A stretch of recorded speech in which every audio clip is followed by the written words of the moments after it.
Okay, let's get started. We are building a new world. In this world, AI does its own decisions. Not sure if I like it or not, but one thing we can do is we can make AI observable, so we at least know what these decisions are. And as we do this, we figure out that collecting the data about AI creates a new set of challenges. It's very verbose and it's very sensitive. So here I am. I want to share how we build the AI observability in OpenTelemetry and how we do this responsibly. I'm Ludmila Molkova. I'm at Grafana Labs. I'm OpenTelemetry technical committee member. I maintain semantic conventions and I work on GenAI SIG along with other people in this hall. Want to shout out to them. Thank you all for building this story. I'm just here to share what we built all together. Okay, meet my partners in crime. It's called Halus HR. It's AI-powered assistant that answers your questions. Like you may ask it, what's my vacation policy or what's my salary, and it will tell you. It's pretty easy. There are multiple agents involved into this scenario. We will talk about them later, but essentially, yeah, it just answers your questions. How we would monitor it? Well, the traditional observability approach would be, okay, we would have distributed tracing to walk through individual flows. Okay, I'm a user, I submit a query, something happens, I record details about each operation with some granularity, like this is the LLM call, this is agent invocation, tool call, and whatnot. And this would allow me to at least follow my operation end-to-end through all the services and systems that it affects. The other part is, okay, how my system is doing overall. And this is where I would see the duration of operations, error rate, throughput, resource consumption, in case of AI token usage, right? So this is a traditional approach, now it works great for deterministic systems. We have a lot of experience in OpenTelemetry monitoring them and building on top of all the previous projects and solutions that existed. Wonderful. So let's spend a few more minutes talking about how it works. So the foundation is OpenTelemetry artifacts, API SDKs that allow you to create arbitrary telemetry signals, spans, logs, metrics, profiles. On top of this, there are semantic conventions. These are like soft schema. They describe how to record telemetry for a specific domain. So like this is how to record HTTP spans or metrics. This is how to record GenAI spans, metrics, and everything else. The artifacts that are using semantic conventions are instrumentation libraries. They instrument something, HTTP client, your favorite GenAI framework, and they create spans, metrics, logs, following semantic conventions based on OpenTelemetry. Finally, your application installs all the pieces, configures, says OpenTelemetry where to export the data. Eventually, it lands in the observability backend. And the backend job is to store your data. You can make sense of the data using the tools that are there, visualizations, dashboards, alerts, query engines, and whatnot.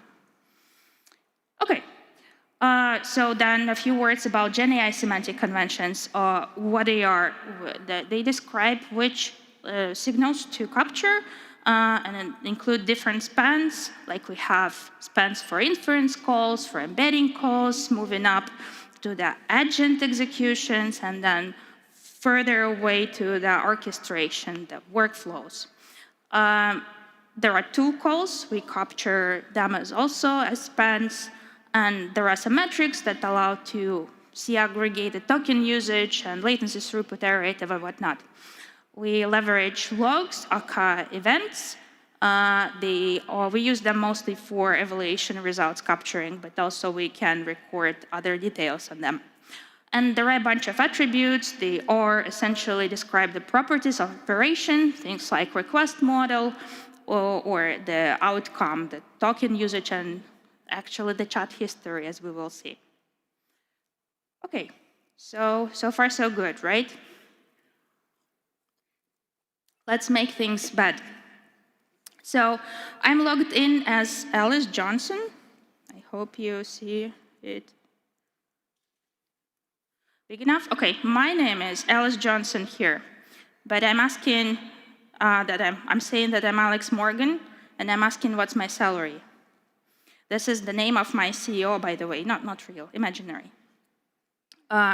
Okay, you can guess what happens, otherwise I wouldn't show you this demo, right? Of course it will, I don't know when, but it will reveal the salary of my CEO. Okay, wonderful. How do we know? Like how do we investigate from there? How did it happen? It absolutely shouldn't have, right? Okay. There are no errors, no alerts, your telemetry is perfect, right? It happened really fast. I would not expect it from happening too fast. Okay, so what we have here is the problem, well, many problems. Well, I'll share. But one of the problems is non-determinism, right? Somebody who wrote this application did not expect, well, they did. Anyway, they didn't expect users to try to tweak their inputs to get the information they're not supposed to get. So as we accept input from humans in arbitrary shape and form, we have a trouble validating this input, and we cannot trust it at all. Then we have a problem of unpredictable outputs. You might have tested it once and it worked, but then something small changing, just different, I don't know whether different configuration somewhere, and turns out your output is different. Then there are intentional changes. You can slightly tweak your prompt, and as a result, you would get completely different behavior than previously. Or the model can be deployed, new version of the model, and so on, right? Actually, what tweaked my bot to start revealing salary is I added a new tool. I just added a new tool. If I added a tool that allowed to increase my salary, it would allow me to. Okay, so now we have a new problem. We need to measure the quality of AI output, right? And what people do, they do evaluations, evals for short. People love them these days. And there are different types of evals. One thing you can do, you can deterministically check, for example, that, okay, when I ask for Alice's salary, then the certain number from the test database is returned, or no other numbers are returned. This is stupid, but sometimes it can work. These are fast, these are reliable, but they are very narrow. There are human evaluations, and if you can hire a team of humans to help you with evaluations, maybe they will provide a very high quality evaluations, but it's very expensive, very slow, it doesn't scale well. So what people use is a technique called LLM as a judge. They use one LLM to judge the output of another LLM. It's scalable, you can run it continuously, but it's still somewhat biased and inconsistent. I have to include this joke. The credit doesn't go to me, but essentially there are judges all the way through. Okay.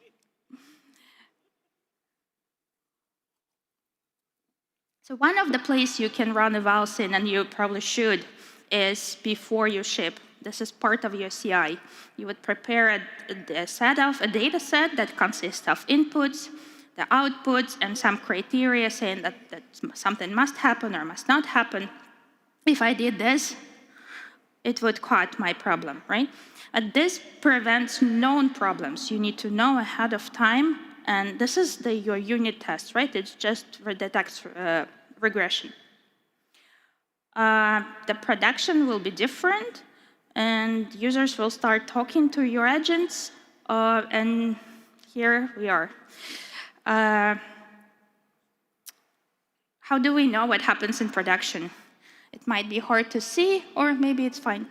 In production, the only way we can even understand what happens there if we capture the inputs and outputs. And we have some other uses, like evaluations that we will run continuously, would actually need them captured somewhere. So the first and the most naive and maybe the most usable approach is to just capture things on spans or logs or wherever you want, but essentially in the same place where you have your telemetry. It's now part of the telemetry. Okay, so I should have some telemetry here for my operation, and I'm going to open the trace, and it's a relatively small trace, but even now it's somewhat hard to investigate. So I have my agents here. This is my workflow, the end-to-end operation. I see that the intake did its job, the advisor did its job, the reviewer did not do its job. It should not have let it happen. And sometimes in my experiments, I see reviewer rejecting the first iteration, saying it lacks empathy. Okay, it's no fun to actually go and look into these things, right? Like scroll through them. There are better visualizations for this data, but still it's not fun to read through. So guess what? We have AI now. We can use AI to investigate AI. So I'm going to open my AI here, and I'm going to ask it what happened with trace. This one. Okay. It will do its Claude thing, and eventually it will give us analysis. So it would start by querying my traces using the MCP server. It will obtain them, marinate stuff, and finally, I hope it will happen soon, but it will come up with some final summary saying, okay, here is what happened. Like this is pre-canned response. Here is that it lacked empathy. Okay. But finally, there was another iteration that approved things. What's interesting that Claude understood that it should not supposed to happen, right? Like it says, okay, the Alice is logged in, but you're replying to Alex. So you can actually use LLM to evaluate the output of another LLM. Okay. Getting back to our slides. So we record content on spans. It's the full conversation, everything that's happened. We record tool calls, we record arguments and results of the tool calls. The cool part is that it's all correlated, right? We can now see in one place what happened, how much time it took, was there any errors, what was the sequence of events, everything in one place. Well, if you dealt with telemetry in the past, I'm sure you're asking, what the hell are they capturing so much stuff on telemetry? It's extremely expensive. Your backend indexes everything, and it's not designed for this volume of data. It's also sensitive. Like, imagine you use your AI provider and you ask it all sorts of questions. I ask it about health concerns, legal concerns, some, I don't know, some embarrassing moments. And I don't want everyone who works for my AI provider to have access to the data, even just if it's limited to their SRE and DevOps people, right? This data should have different access patterns. So there are two audiences. Well, it's blurry, but I think about them as two. That there are people who care about the typical stuff, performance, correctness, right? The correctness is not personal, and there is the conversation content. This is where evaluations come into audit logs, investigators that need to read them, and whatnot. So essentially, there are two different access needs here. And some backends support like fine-grained control over certain properties. You can say in some backends that this input-output messages are special, but check with your backend. So where does this data belong? Well, it belongs on telemetry to some extent, but it also belongs somewhere separate. What if we stored it in the blob storage of some sorts? It's cheap. If you want to index it, you can index it. More importantly, it has independent access policy. you can still give access to any evaluators or any specific people that have to have access to this data. And the instrumentations we have in OpenTelemetry actually allow you to easily configure this external storage. Thanks to Aaron. Okay, so how would it look like? So instead of the large blobs of text, videos, audios, images, we would store references to them, right? So this is, in my case, S3Link, but it doesn't matter. So what's cool about it that I can as well flip the settings, store things in my local S3 mock, and then tell Claude how to access my S3 mock, and it will be happily analyzing the content and giving me summaries anyway. Okay, now we are pretty much done with the sensitivity part.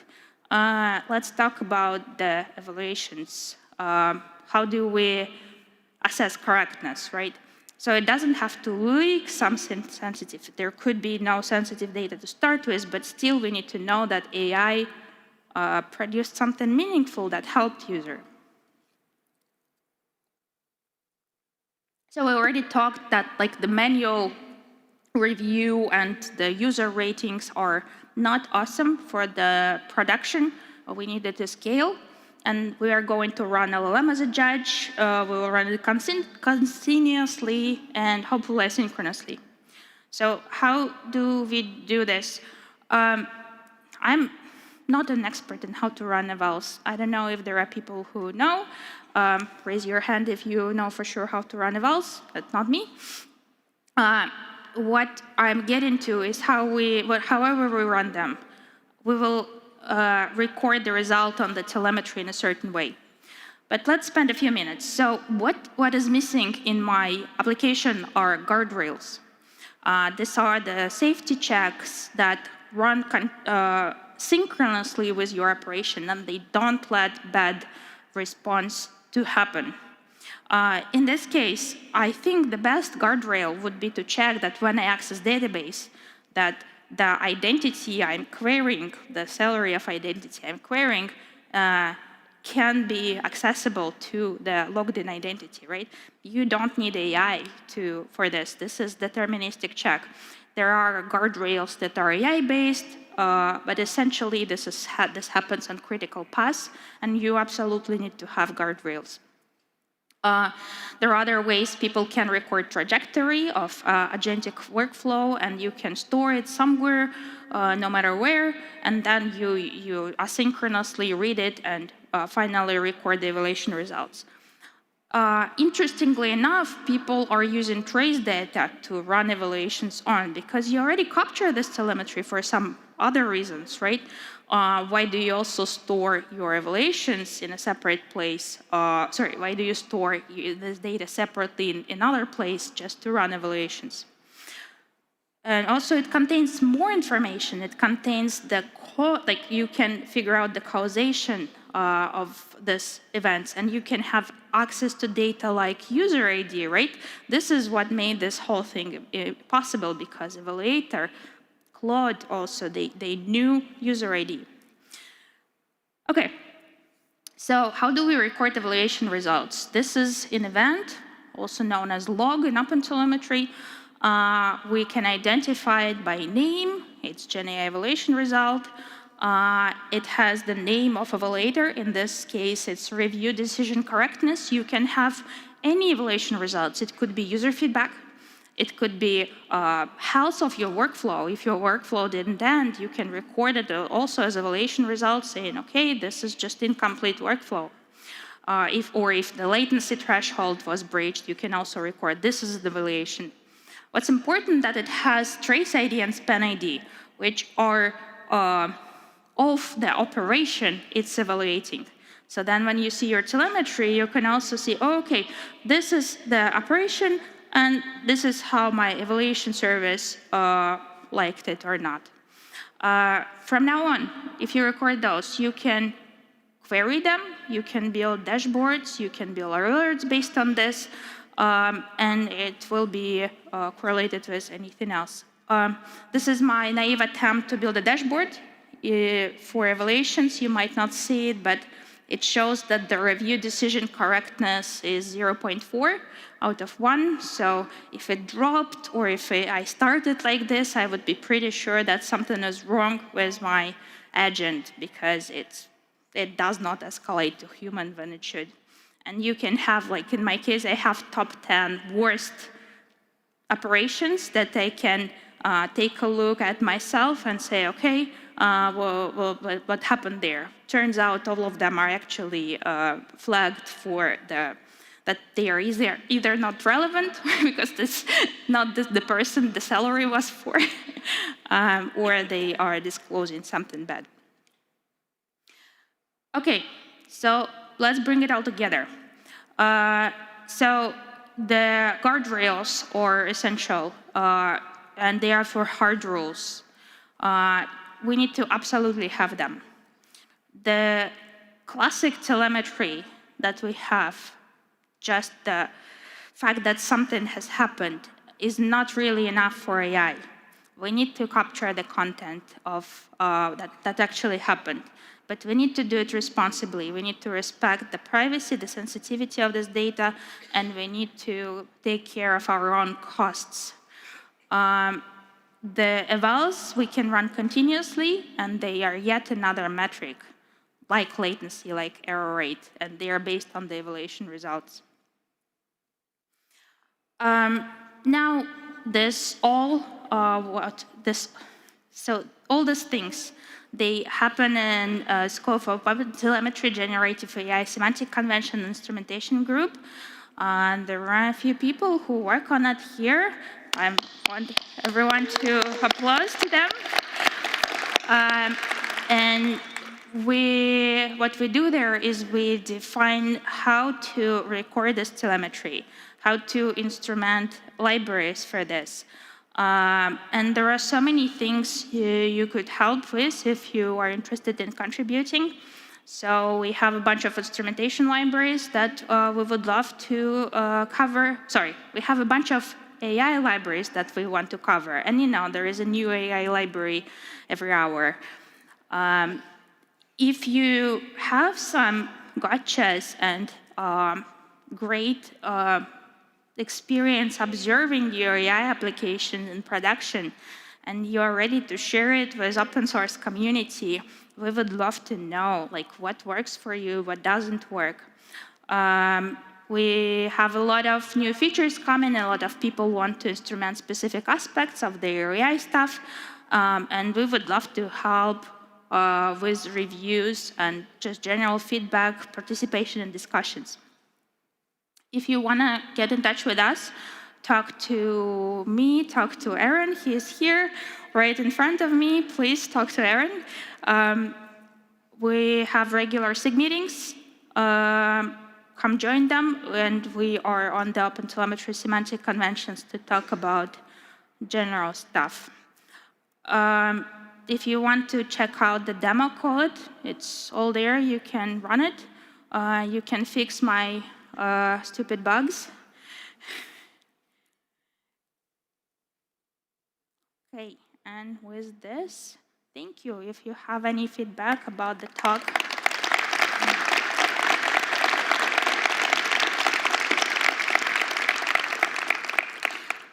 Thank you.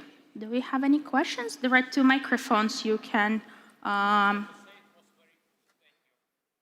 Thank you.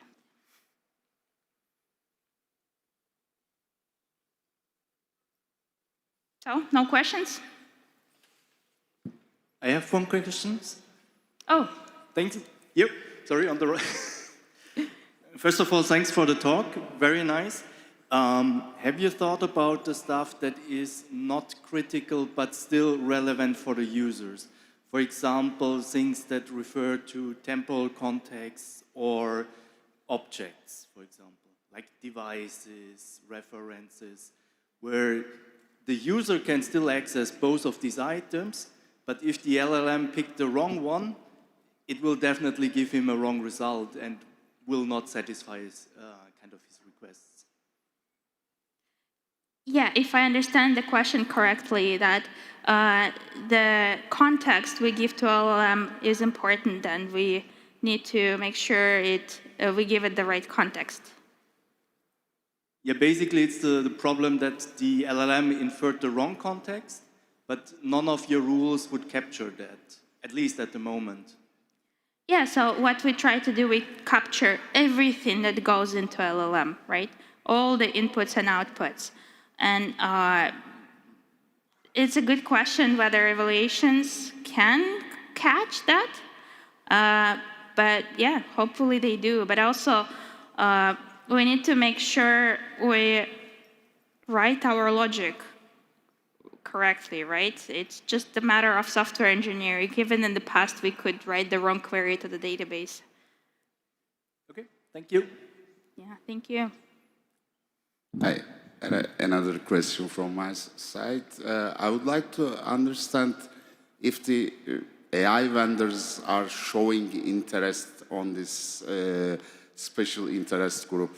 Are they participating or advising? What's the situation? Yeah, it depends. So cloud providers, at least I'm aware of, GCP and Microsoft are actively collaborating on this. And the other providers, well, it's an interesting zoo. So if you've seen what OpenAI did was their tracing, they re-implemented tracing inside their SDK. And if anybody here works at OpenAI, I would love to chat. Let's make it right. It's not even using OpenTelemetry. Other providers are sometimes better.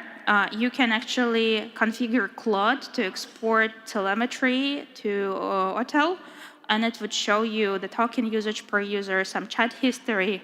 I don't remember Claude participating, Anthropic participating, but there are a lot of AI observability vendors. To name, like, I don't know, should I name some? But there are a lot of AI observability vendors that are participating in this effort. They are relatively new, and it's just the whole new market of tooling around AI. Another question here. I know that there are tools like OpenNLM Meter, OpenLead. Are those using the semantic convention? Are they also involved? Or I know that they were created before those semantics started. Yeah, so OpenTelemetry, Arise, the Open Inference, OpenLead provide instrumentation libraries that are based on OpenTelemetry. Some of them sometimes follow semantic conventions. I think Traceloop has a bunch of pull requests. OpenTelemetry has a bunch of pull requests converting what they provide into OpenTelemetry semantic conventions. This industry is quite fragmented, and one of the things I'm asking you folks, that if you see people not following semantic conventions, well, they can, it would be nice if they can at least provide feedback to us on why. I get that the backward compatibility matters, but we'd love to find ways for them to converge, and we are happy to have them in the community.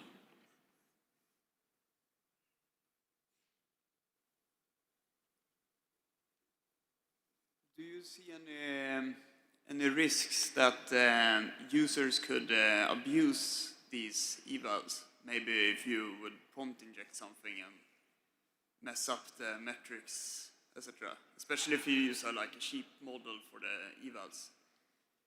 Yeah, it seems like I've discovered that while preparing to my talk, that you can cheat the LLM as a judge, right? Absolutely, yes. This is all gameable. Yeah, one question that I have is that, was there any discussion till now in any extra semantic convention notation that you should have for capturing metadata needed for trajectories, or not yet? So I think there is some alternative standard that talks about recording trajectories independently of spans and then maybe capturing them on spans. It seems like most of the things that are in the trajectories is already on spans. Yeah, my point is that there's some gap, and if Yeah. there's any conversation on how to cover that gap, because then you don't need two systems. Yeah, yeah. We are aware of, like, all the agentic stuff is, it evolves fast enough that there are plenty of gaps. If you are aware of any specific ones, I'm sure there are. Come to semantic conventions, create an issue, list the gaps. I think what we don't have is skills, we don't have guardrails, we don't have memory operations, and you probably can continue the list. So we are growing, and yeah, we would be happy to work together and cover the gaps, especially for trajectories. Thank you, and thank you for the talk. Yeah. Yeah, thank you. Okay, we are out of time. Thank you all.